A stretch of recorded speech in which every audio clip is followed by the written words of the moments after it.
We want to talk about today the great Malcolm X. But there is a part of Malcolm X's story, some people may have heard it, but some people may not have heard it at all. But Malcolm X, at one point in time in his life, had went to the African continent. And we're going to talk about that portion of his life. And when he started doing that, started to connect with Africa, that's when he really became an extreme threat to J. Edgar Hoover and the FBI, and they had to put a stop to Malcolm X connecting on the continent. Malcolm X became a strong advocate of Pan-Africanism. Now, there are people that will attack Pan-Africanism, but you're attacking something that Malcolm X was a part of. And how can we take anything away from Malcolm X? Malcolm X's speeches is relevant today, and he's been gone away from us for a very, very long time. So when he went to the continent, it gave birth to the Organization of African Unity, which inspired Malcolm X during his visit in 1964.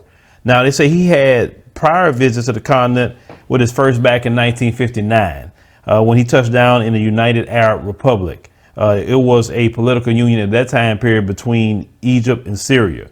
So he went to the Sudan, Nigeria, and he also went to Ghana to make arrangements for a tour for the Honorable Elijah Muhammad. So Malcolm X, after his pilgrimage to Mecca in 1964, he conducted interviews. And so he gave speeches in Egypt, Ethiopia, Tanzania, Nigeria, Ghana, Guinea, Sudan, Senegal, Liberia, Algeria, and Morocco after meeting their leaders. So Malcolm X was going all over the continent, talking to the people, talking to the brothers and sisters. Now, that alone started bothering, them over here, because one thing they never wanted to happen, they never wanted people to wake up brothers and sisters on the African continent, because the moment you wake them up, then all the finessing they're doing for their resources, all the trickery, all the thievery, pedophilia, and anything else that they're doing is over once they wake up. And there's a lot of people to wake up. So when they wake up, it's going to definitely cut out everything they have going on. Now, he said the time period, he earned a Yoruba name, Omowale, which means the sun has come home, in Nigeria, after he spoke at the University of Ibadan. Now, I said Malcolm was enlightened by Pan-African leaders at that time period, such as Kwame Nkrumah from Ghana, Gamal Abdel Nasser of Egypt, and also Ahmed Ben Bella of Algeria, who was stalwarts of African unity, and they wanted him to work with them.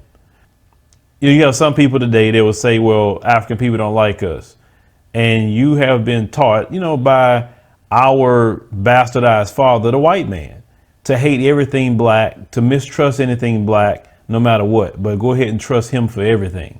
I mean, blind trust. No matter what he's done to us for hundreds and hundreds of years, you would think that we'll be that way with him. But no, we still have this love, adoration, and trust. So then you use an excuse, well, this person that came from this country didn't like me. They talk about me. Well, African Americans here talk about you. People right now in our own community can't stand you. They don't mean you staying away from black people, right? I mean, you're just looking for an excuse not to join with your brothers and sisters. If they get out of line, check them. If they shucking and jiving, check them. I don't care if they're African American, African, Caribbean, Afro-Latino, wherever they come from. It doesn't matter. At the end of the day, we check each other. But if they correct their behavior, then we can move on. So Malcolm X, being impressed with all these leaders on the African continent, formed an organization of Afro-American unity to fight for human rights of black Americans and foster unity with Africans and all people of African descent. So Malcolm X's vision got a lot bigger. He didn't forget black America. He didn't. But he said that, you know what? I see what's going on here. I believe we can do some good if we all unify as one family. That's what Malcolm was trying to do toward the end of his life, is unify the diaspora.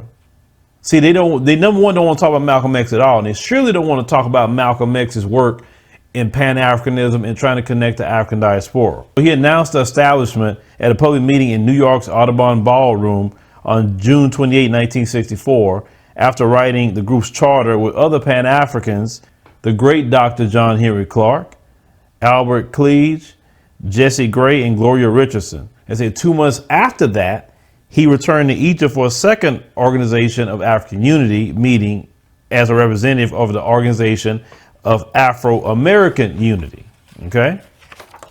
So ahead of the trip, J. Edgar Hoover wrote a memo back in July 2nd, 1964, that the OAAU was a threat to national security of the United States. Everybody was a threat to the United States. Anybody talk about racism? Now, he was trying to talk about our issues and problems, fight for our rights, but also join the diaspora together. See, our unity is the biggest threat to white supremacy.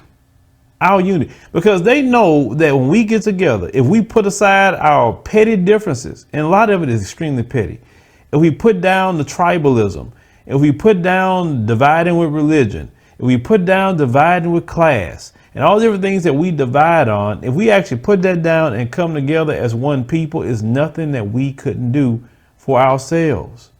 That's what frustrates me the most, I would say, about Black America. You literally can fix us overnight. Literally. You show that we're sabotaging the banks.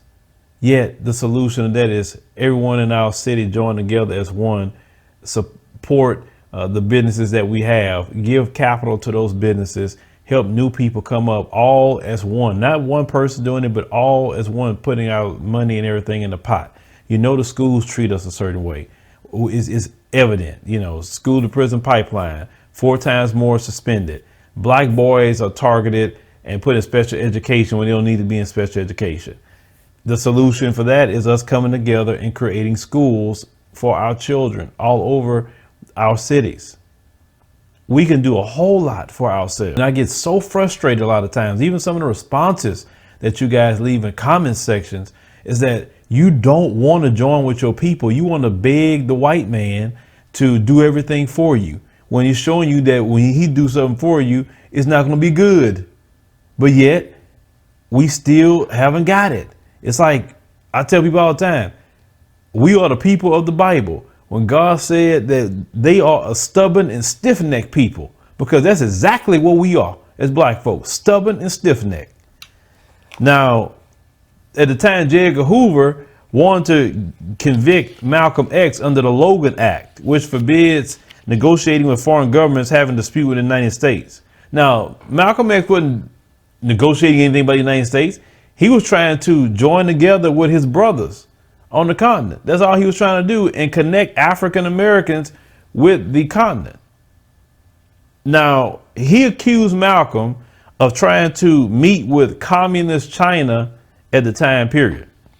So in this memo that he has here, he says that for the information of the Bureau, he gives a date here, 97th Street, East Elmhurst, in a single family house rented by the Nation of Islam to Malcolm X Little. He said his lease expires 1/31/65. Little attended a party at the Chinese embassy in Ghana in May 1964. Since July of this year, he has been traveling in Africa and is expected to visit Ghana again. See, they tracking all his movements on the continent, seeing where he go. He wasn't even in the United States at the time, but he was still worried about Malcolm X. So it said Little, formerly a leader in the NOI, now claims to be merely a religious leader. He heads to the Muslim Mosque Incorporated and the Organization of Afro-American Unity. Little's wife is currently staying at the East Elmhurst address. Now it says remarks. It says it is recommended that this source be continued view of the prominence of Little as a militant figure in the civil rights field, particularly as a leader of the Muslim Mosque Incorporated. So it says, and the Organization of Afro-American Unity, plus the fact that the source recently advised that Malcolm X, who has been in Egypt since July in 1964 at the expense of the Egyptian government, was expected to return to New York at 11/15/64 and has been appointed to the board of the Supreme Council governing Islamic affairs and is qualified to spread Islam in America among the Afro-Americans. Now, they always had a fear of Islam being a dominant religion to black folk, because they know that they sold black folks white Jesus. And as long as we got white Jesus in our hearts, and as long as we got white Jesus in our minds, that we're going to continue to worship the white supremacists. That's the condition of black folks. That's one of the worst things that ever happened to us. Now, we're not talking about the real Jesus. We're talking about the false idol that they have presented to us. Because how in the world you, quote unquote, you're a Christian, but you're hanging black folks. You're a Christian, but you're shooting black folks. You're raping black women. You're bombing people's houses and churches, but you're a Christian though. I mean, they had to give you this warped sense of Christianity the Ku Klux Klan say they're Christian. So there you go. Now I said Malcolm X returned to the United States and started laying the foundation for the OAAU under the 4 pillars of restoration, reorientation, education, and economic security of black people. Now, he was killed, as we know, February 21, 1965, by 3 men suspected to be members of the Nation of Islam while preparing an address. The OAAU in Manhattan's Audubon Ballroom. Malcolm had 21 gunshot wounds to the chest, left shoulder, arms, and legs. Now, we know that those guys are not part of the Nation of Islam. There's a lot of conspiracy even to the killing of Malcolm X. A lot of conspiracy. Talking about the trajectory of the shots. Talking about how the guys, how some of them shady backgrounds of the guys. Because, the Nipsey Hussle situation, they'll put, I want to say his nickname, but, Poopy Cuz, I'm going to say that. They got plenty of Poopy Cuzes running around. And they had that back in their time period as well. Malcolm X, had to go. Now, if it had been a Klansman that would have did that, it would have set off a riot. You know what I'm saying? If it had been some police, probably set off a riot. So it's perfect for them to use Negroes, because Negroes, a lot of times don't have integrity. They're afraid of a whole lot of things. So they will harm and hurt and kill black people, at the service of white supremacy. They will do that just so they can get out of some issues that they may not have. But the thing is, said Malcolm X's death marked the end of the organization of Afro-American unity. Despite his half-sister, Ella Little Collins, assuming leadership, membership dwindled due to Malcolm X's absence, and the organization eventually collapsed. We're saying all that to say this. If Malcolm X felt that Pan-Africanism and connecting through the diaspora was worth it for him, connecting with Africa is what got him killed, not talking about the system. Just like with Dr. King, what got him killed is speaking against that Vietnam War and saying he's coming to Washington to get his check for the people. That's what got him killed. They don't care if you talk about how racist they are. They don't care if, you say you show the disparities or what happened. That's nothing to them. I mean, that doesn't hurt them. They know what they're doing. But when you speaking against war, when you are connecting with your brothers and sisters, and they say unity, not that he was doing anything, he wasn't involved in no military, none of that. He wasn't. And they worrying about who paid for his plane ticket. I mean, that's how much they sit up there and was worrying about what Malcolm X had going on. If they paid for his plane ticket, they paid for it. I mean, I don't see any laws that say that another person can't pay or government can't pay for a flight for you. I mean, if you go and do some speaking, usually they pay you or whatever they're going to do over there. But what we're saying is this. Some people that's against, like I said, Pan-Africanism, what it really means, at least to me, is a connection of all of us. That means connection of Black America, connection of the continent, connection of the Caribbean, connection of our brothers in the Afro-Latinos. That is a connection. All this divide and conquer, that has always worked for the system. That benefits the system. As long as I don't like you because you're African, I don't like you because you're Caribbean, I don't like you because you're Afro-Latino, you're not my people. You're coming in here and benefiting off of what we done and, that sort of thing. It does not help at all. Notice there's a lot of white immigrants in this country. A lot of white immigrants. Do you see them dividing with their people? Seriously, just think about that. There's a lot of, listen, they don't be talking about, oh, you Polish, oh, you Italian, oh, you this, you that. They don't do that because once they realize that, wait a minute, we are stronger together as long as we white, they do that. So why is it that we as a people, and it's not all of us, there's a lot of us that believe in, hey, you black like me, we got the same story, we may be different locations, but hey, we can learn of each other, we can eat each other's food. You know, I mean, a lot of us want to come together. For me, I like unification, man. I like getting along with people. That's what I like, man. I don't like strife. I don't like beef. I don't like all that. And then the things that you beefing about, you have no control over. None. That's the interesting part of it. You know, you sit up there. I saw this one video. Sister had a, bad experience in Ghana. And, from what I was hearing with her, I would never even recommend her to do what she was doing like that in the States. So why would you go to any foreign land, no matter if it's black, and do what she was doing? But people in the comment section say, yeah, sister, go ahead, come on home. You ain't gonna be treated like that. Because what happened is she was explaining that she had got pulled over in a car. She had some weed on her. Now, weed is illegal in Ghana. So they were searching her or whatever. They had some, I guess, Daniel Holtzclaw type of cops that was, trying to get her to do something with them, but she refused to do something with them. And she ended up giving them money. They didn't rape her or nothing, but that was her experience.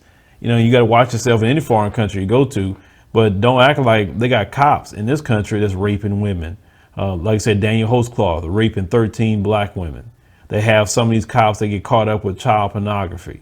I mean, anything that you guys try to act like we're better than, it's thousands of stories that would knock down your, we're better, we're superior than someone else. No, I mean, we're not. We have more filth in this nation than anywhere else. I'm telling you, I've done news stories for years, and I see stories that I just don't even report on because sometimes they're so sickening and I don't even need that in my spirit at that time period. But it's different now.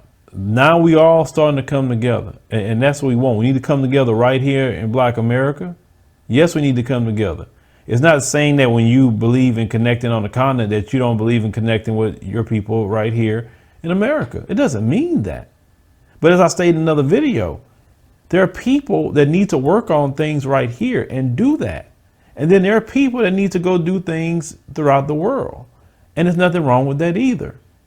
Why we can't understand that concept? I mean, we are people that can multitask. We have done a lot. In the short time that we've been here. What do you mean we can't multitask? We shouldn't be attacking somebody because they want to do something on the home front. You shouldn't attack somebody if they want to do something internationally. Malcolm X felt it was important enough to go there, connect, come back, tell people here what was going on, and try and had an organization for that to reach out for Black America and connect with the continent. So if Malcolm X did it, then I'm pretty sure the rest of us can do it too. That's how I look at it. Malcolm had the experience.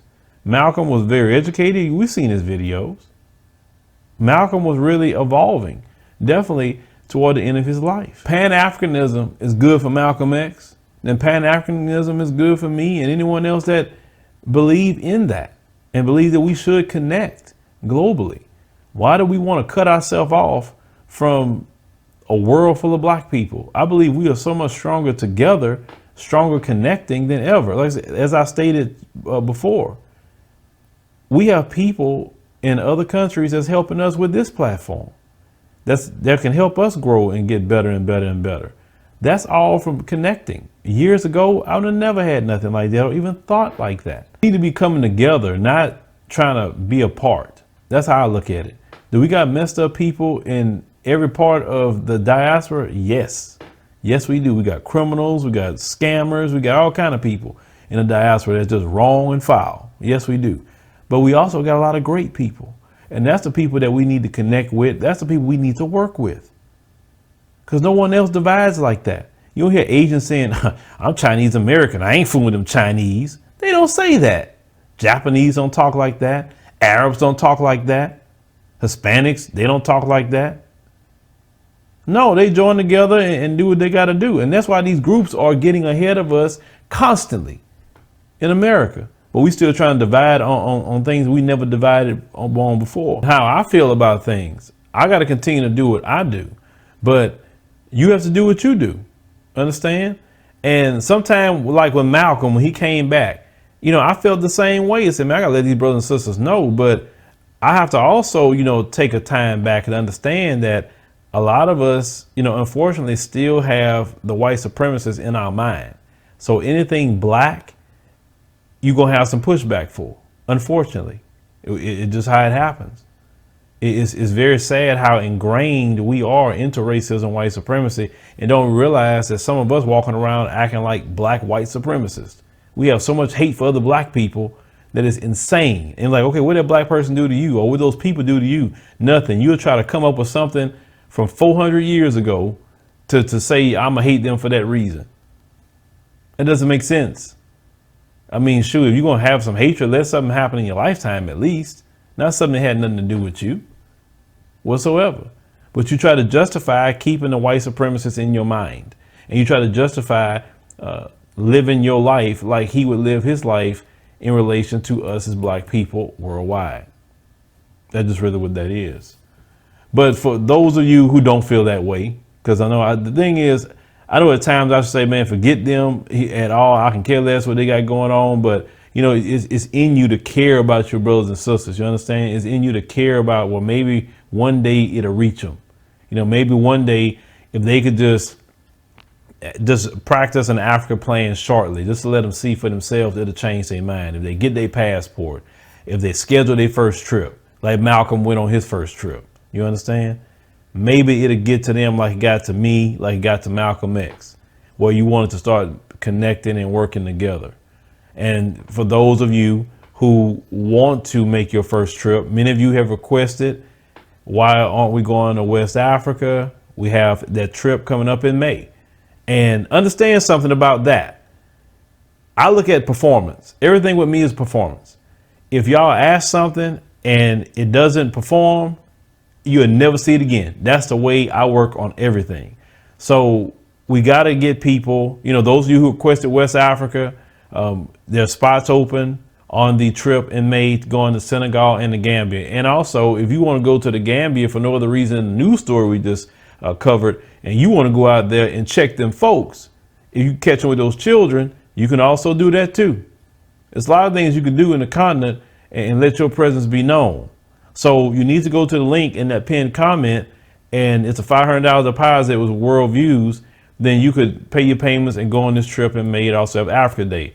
If you would like to go to South Africa, that's maybe your spot. Then you can go on that trip, September 1 through 10. You can click the link on there, fill out the form. So you're from African Diaspora News Channel, you want information about that particular trip. And also we have Kenya coming up in October, which is a 12-day trip, and also has a business expo. If you paid the extra fee to get into the business expo, it talks about investments and how you can, through investments and different ways to open business, you possibly can get even a residency through that. So that's also something very important that you want to be a part of, just to see. And you can have dual citizenship in Kenya and the United States. So that is, you know, I'm a firm believer of go to countries that offer dual citizenship, because I would say never give up your U.S. citizenship. That's something you just don't do. But make sure you get on those trips, because people are getting their income tax right now. And we saw last year, when people got their income tax, they started just, you know, the trips was going quick. And South Africa is just about sold out. So you want to get on to Kenya, it's not going to be long either. So, you know, and people had a great time. They went on the Kenya trip. I know some people from last year that wants to go back again. You can. I mean, it's totally up to you. You go talk to them at Worldviews. We have provided the link. But Malcolm X did make a connection on the continent, and that's what made him the most dangerous. And that's why they had to assassinate Malcolm X at that point. He was becoming too powerful, getting connections with world leaders on the African continent. And they're not going to tell you all this, but hey, this is what black media is for, is to bring the stories and just bring things that maybe you would need to be reminded of, or something just new that you did not know. So once again, and that's how I feel about it. If Pan-Africanism was good for Malcolm X, then it's great for me. Leave me a comment, let me know what you think about Malcolm X and his pilgrimage to the continent. But Malcolm X, that brother needed his own holiday. I've always said that. Malcolm X had a great influence on us as a people, but you know, these folks sanction who they want to sanction, and we may need to push for that, you know, because I mean, shoot, they'll probably give us a holiday before they give us anything else.